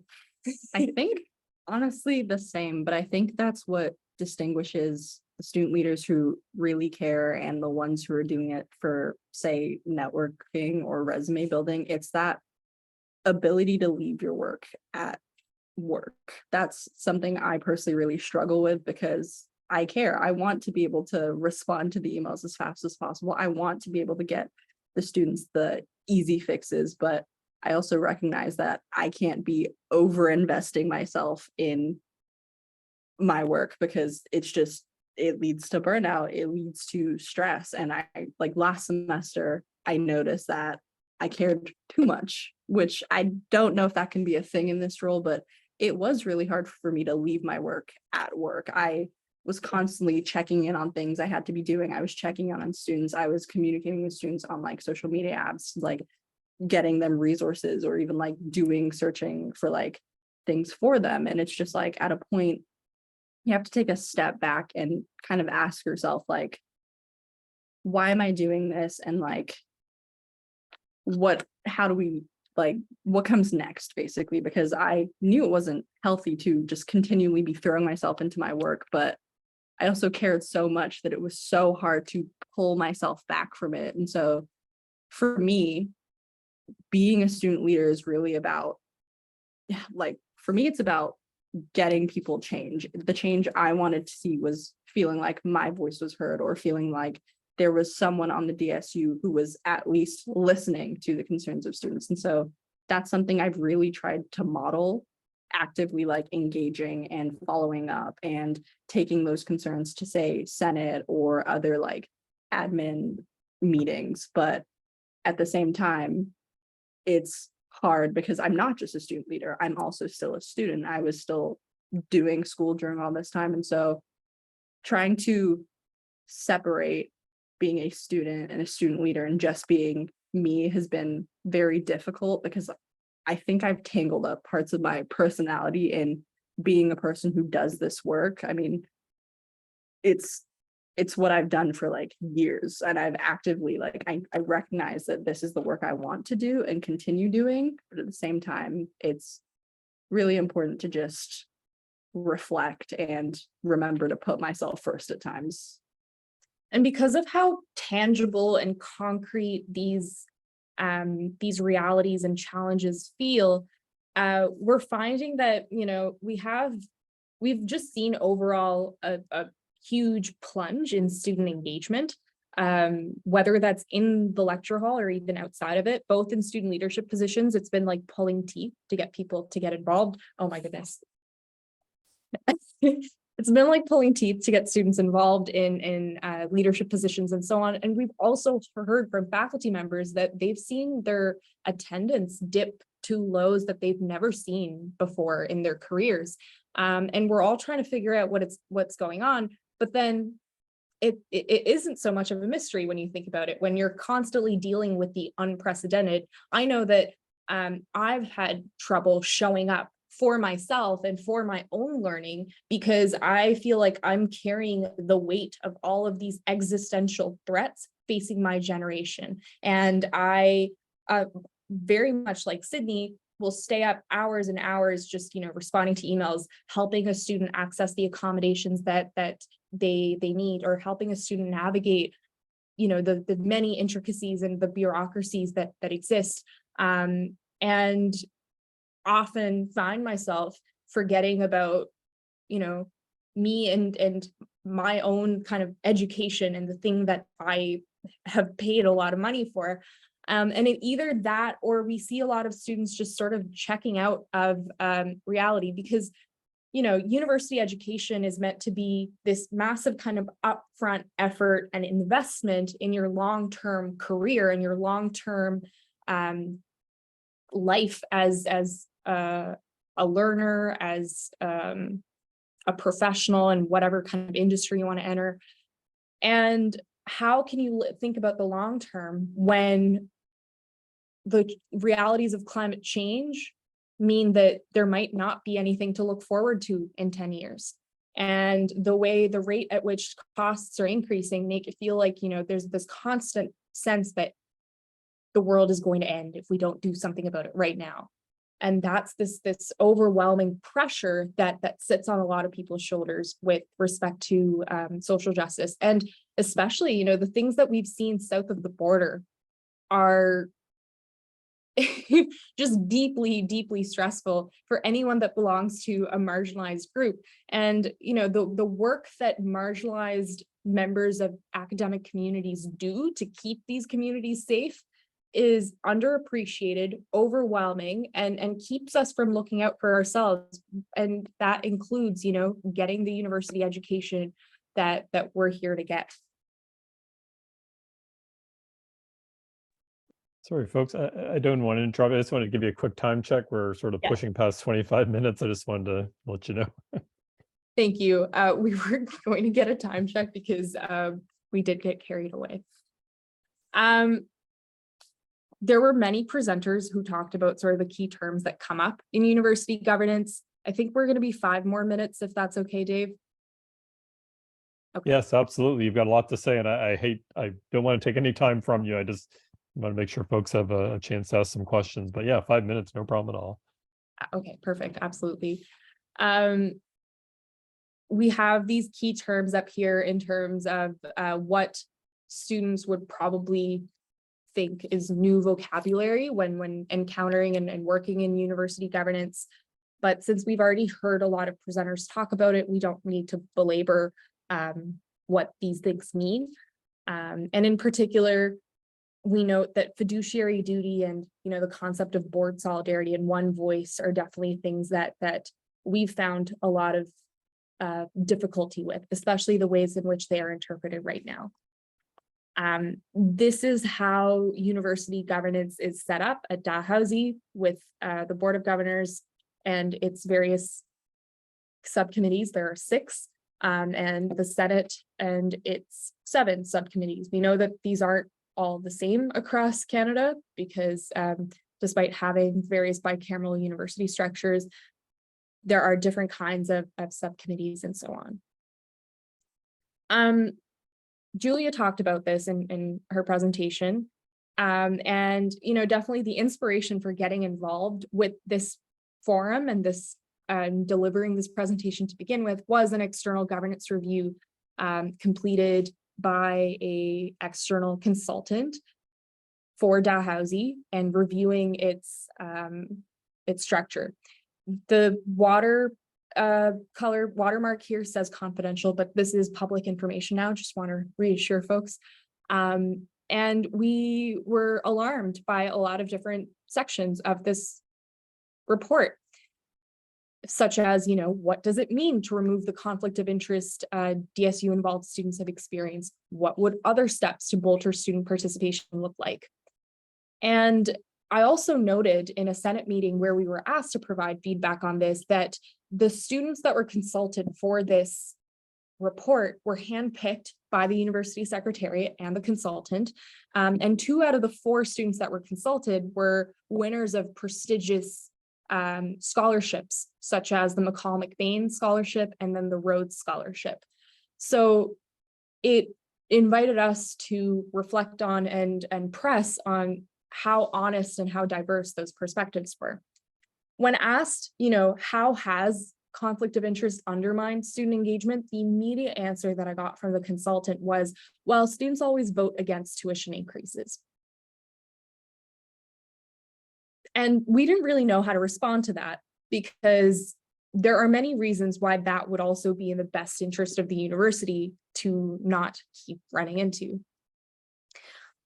People have talked about this before, but another alarming kind of passage within this report was the writer and author saying, as a general rule, officers and counselors of the university community, such as the DSU or associations such as the DFA, should be precluded from serving on board or Senate, as their obligations to put the interests of the other corporation or association first is at odds with their ability to put the interests of the university first. When you look at the experience of the author that led this entire external governance review, you see a significant chunk of it being with corporate governance models, which we acknowledge are actually different, and there are distinctions and nuances to keep in mind. And the fact that this statement is put as and declared as kind of the one reality for all of us to base our experience off of is cause for alarm. When we did some digging into the history of student representation at Dalhousie, we saw that, since its inception in the late 1960s, student membership on university governance at Dalhousie has always been facilitated via student-led elections. It's also very kind of telling that, Henry Hicks, the man for which our central administrative building is named, was the person that oversaw the inclusion of student membership, both on the Board of Governors as well as the Senate in between 1967 to 1969. And this quote here, I don't know if everyone's able to read it, but it says, "Student power is more than just a loosely used expression to Dr. Hicks. He has shown that he respects the right of the student to participate in the democratic running of the university. In the last 2 years of his presidency, Dr. Hicks has seen that student membership on the University Senate and Board of Governors has become a reality. Student power is fine," says the president, "as long as they are willing to put forth an equal amount of responsibility." It's kind of compelling and symbolic that our administration sits in a building that's called the Henry Hicks Building, given that this was his legacy. And we really want to see our administrators uphold that legacy. These are some questions that we have when we're always told to uphold the university's best interests. Well, how do you define the university? What are its best interests? And does our university governance account for varying definitions of what the university is and what its best interests are? And kind of the food for thought here is, as of this academic year, the majority of Dalhousie University's operating budget and operating revenue comes from tuition fees, more so than our provincial operating grant. We're seeing a shift and an overwhelming kind of need to acknowledge students as the primary stakeholder. And, Dalhousie's recent strategic plan even says that students are the foremost reason for the university's existence. Yet in deliberating and debating the way that we should show up in university governance spaces, we're just not seeing that reflected. This is something we are happy to do in the question and answer period if there are any questions directed to us about our experience. Thank you so much for having us, and so sorry for going over time. Oh, thanks so much, Aparna and Sydney, both for your insights, sharing the student voice, which is so fundamental. And I don't want to just say the pie chart is the evidence of that, but it's very striking when you see that, or to look at, why are the students so underrepresented when they're representing the majority of the funding, if nothing else. That's a real signal. Anyway, I know you're very passionate about many things, including EDIA, and I hate to see you be shortcut on there at the end, but you're right, maybe during questions we can come back. Let me just say a quick thank you to all our speakers tonight. Some great insights, some overlapping themes, but of course some different ideas there as well. We want to make sure we have time for questions.